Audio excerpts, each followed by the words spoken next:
Nous sommes très heureux de vous retrouver dans un nouvel épisode de Madina Institut. Nous sommes dans le niveau 1 de la matière éducation islamique.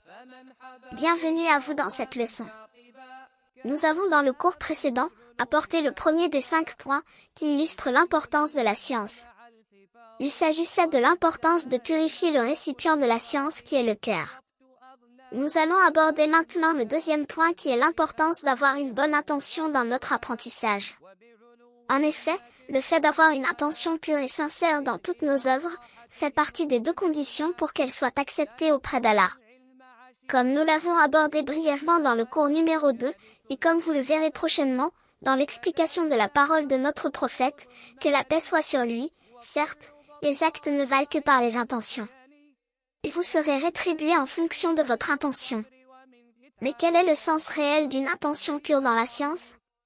C'est-à-dire rechercher exclusivement la satisfaction d'Allah, et sachez que personne n'a pu arriver à un niveau élevé de science, si ce n'est, en étant extrêmement sincère envers notre Seigneur dans sa recherche de savoir. La part de science que tu obtiendras sera en fonction de la sincérité que tu auras eue.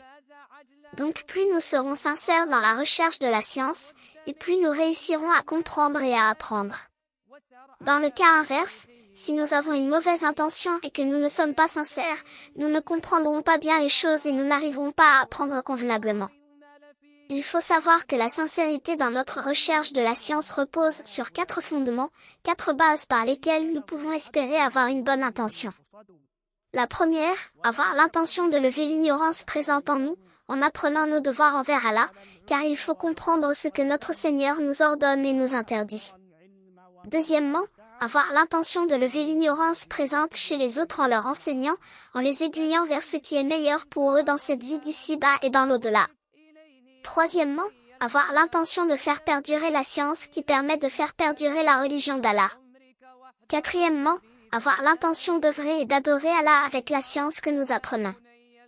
Rien n'est égal à la recherche de la science religieuse en termes d'adoration surérogatoire, à partir du moment où l'intention est bonne.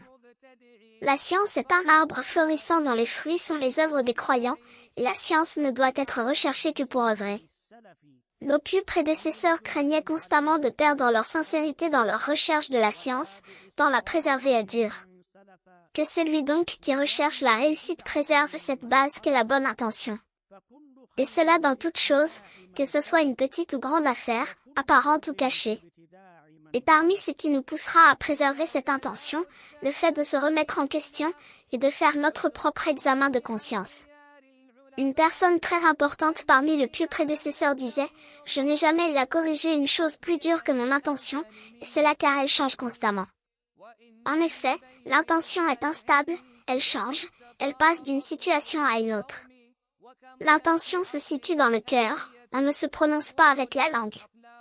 Une question subsiste alors, dans le cas où notre intention serait corrompue, comment pouvons-nous la corriger? Tout simplement en la faisant revenir à son état de bonne intention initiale, celle que nous avions lorsque nous avons commencé l'œuvre. Et si notre intention était mauvaise depuis le début, alors nous la corrigeons de sorte à ce qu'elle ne soit pas en contradiction avec ce qu'attend notre Seigneur de nous. Pour vous illustrer cela, nous allons citer un exemple. Une personne va apprendre la science religieuse, recherchant par cela la satisfaction de son Seigneur. Puis son attention change et elle se met à chercher l'éloge des gens. Elle sera donc passée d'une intention bonne à une intention mauvaise. Il conviendra donc qu'elle change absolument son intention pour la faire revenir à son état initial.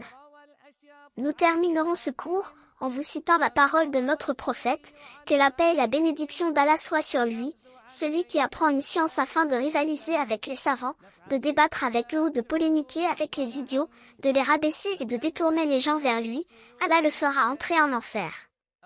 Nous demandons à Allah de nous préserver de tout cela.